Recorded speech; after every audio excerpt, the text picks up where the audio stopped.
చిన్న మనసులో ఉంది. అందుకే ప్రెస్ అకాడమీ దగ్గర ఒక 10 కోట్ల రూపాయలు మీ దగ్గర పెట్టుకోండి. మీకు కావాల్సిన ట్రైనింగ్ కానీ ఫిలాసఫీ కానీ ఐడియాలజీని కానీ, నేను మీ ఐడియాలజీ ఉన్న వాళ్ళని మారమని నేను చెప్పడం లేదు, నా జాబ్ అది కాదు. మీ లైక్లు డిస్లైక్లు ఇండివిజువల్గా ఒక రకం, మనం ఉన్న కుర్చీలో ఉండే బాధ్యత ఇంకొక రకము, మన యజమానులకు ఒక ఆలోచన ఉంటుంది. ఇవన్నీ సమన్వయం చేసుకునే బాధ్యత మీదే.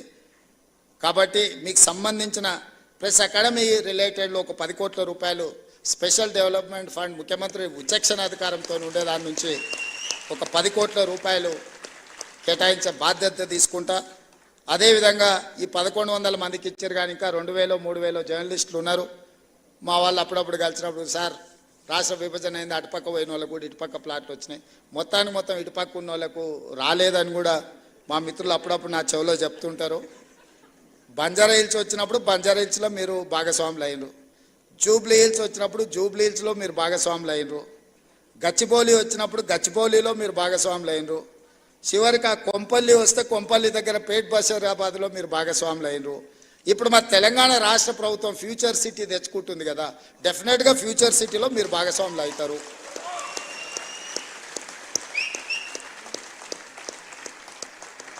ఎవరైతే రాదేమో అనే బాధలో కానీ ఆందోళనలో కానీ ఉన్నవాళ్ళు ఎవరు బాధపడకండి, ఆందోళన చెందకండి. అర్హులైన వాళ్ళందరినీ కూడా ఫ్యూచర్ సిటీలో భాగస్వాములను చేసే బాధ్యత నాది. మరి ఇప్పుడు ఆ ఫ్యూచర్ సిటీ మీద అయినప్పుడు దాని నిర్మాణానికి కావాల్సిన నిర్మాణ కార్యక్రమాలన్నీ కూడా అది నిర్మించడానికి అవసరమైన కార్యక్రమాన్ని ప్రొఫెషనల్ స్కీమ్స్ కూడా మీరే తీసుకెళ్ళాలి. ఎందుకంటే అది ఎంత ప్రమోట్ అయితే మీకు కూడా ఎంతో కొంత అందులో స్టేక్ హోల్డర్స్ అవుతారు.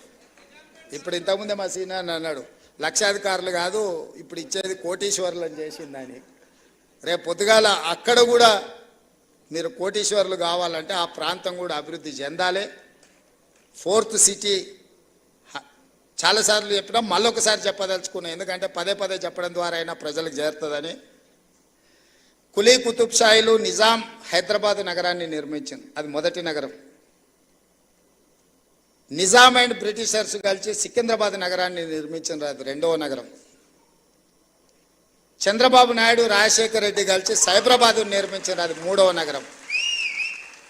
ఇప్పుడు మనందరం కలిసి 4వ నగరం 4th city, that is called future city, అది మనందరం కలిసి నిర్మిద్దాం. మీరందరూ భాగస్వాములు అందులో. మీ అందరి తరఫున ప్రతినిధిగా నేను పనిచేస్తా. మనకు 4వ నగరం అవసరం ఉంది. భవిష్యత్ అవసరాలను దృష్టిలో పెట్టుకుని ఆ ఫ్యూచర్ సిటీలో అన్నీ ఉండే విధంగా, అన్నిట్లలో 4th ఎస్టేట్ అయిన జర్నలిస్టు లేకపోతే అది ఇన్కంప్లీట్ అవుతుంది. డెఫినెట్గా మిమ్మల్ని అందరిని కూడా అక్కడికి తీసుకెళ్లే బాధ్యత నాది. దాన్ని అద్భుతమైన నగరానికి ప్రపంచంలోనే పోటీ పడే నగరంగా తీర్చిదిద్దాల్సిన బాధ్యత మీది. మనం అందరం అనుకుంటే 4th సిటీని ఫ్యూచర్ సిటీని నిర్మించుకోవడం పెద్ద విషయం కాదు. 100% దాన్ని అద్భుతమైన నగరంగా నిర్మించుకుందాం. ఆ అద్భుతమైన నగరంలో మనం అందరం భాగస్వాములం అవుదాం.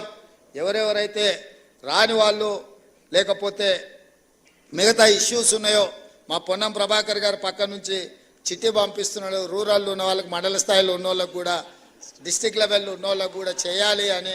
తప్పకుండా వాళ్ళకు కూడా చాలా వరకు ఇచ్చిండ్రు, ఇంకా ఇయ్యని వాళ్ళు ఏదైనా ఉంటే కూడా జిల్లాల నుంచి కూడా సమాచారం తెప్పించుకుంటాం.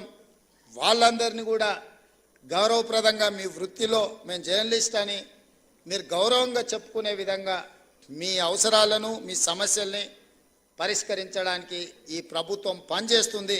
చివరగా నా విజ్ఞప్తి ఒక్కటే, రాజకీయ నాయకులు పాత్రికేయ మిత్రులు ఒకరినొకరిని గౌరవించుకున్నప్పుడే ఈ సమాజం మనల్ని గౌరవిస్తుంది.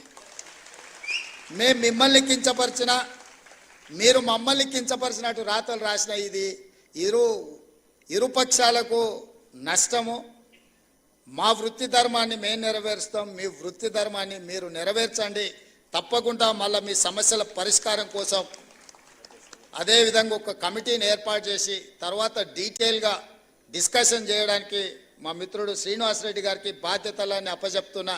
వారితో కూర్చొని మాట్లాడుకొని ఈ శ్రీనివాసరెడ్డి గారి సహకారంతో, ఆ శ్రీనివాసరెడ్డి గారి నిర్ణయాలతోని మళ్ళీ ఫైల్ తీసుకొని రాండి. తప్పకుండా మీ అందరికీ మంచి జరుగుతుందని తెలియజేస్తూ మీ అందరి దగ్గర సెలవు తీసుకుంటున్నాను.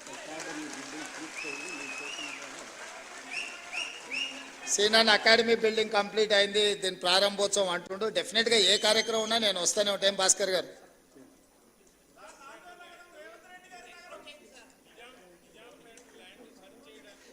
డెఫినెట్గా వంశీ చెప్పింది నాకు గుర్తుంది. అంచనా తెచ్చుకున్నాక దాన్ని ఏం చేయాలనో చెప్తా. రెండు ఏది ఉన్నా మీకు ఇచ్చిన భూమితో పాటు మీకు చేయగలిగిన సాయం ఇట్లా మీరు మీ గురించి చెప్తారు. మీతో పాటు నేను కూడా హౌసింగ్ సొసైటీలో సభ్యుని, మా ఇంట్లో వస్తే అంటున్నారు వాళ్ళకి పట్టాలు ఇచ్చినాక నీళ్లు పట్టా ఎప్పుడు వస్తుంది అని. ఎమ్మెల్సీగా నేను కూడా 10 లక్షలు కట్టిన, నేను కూడా అందులో సభ్యుని. నా ఇంటి పట్టా రాలా, కానీ మీ ఇంటి పట్టా క్లియర్ చేసినాము. కాబట్టి తప్పకుండా మీరు తీసుకొచ్చిన సమస్యలు మా అధికారులు రాసుకున్నారు.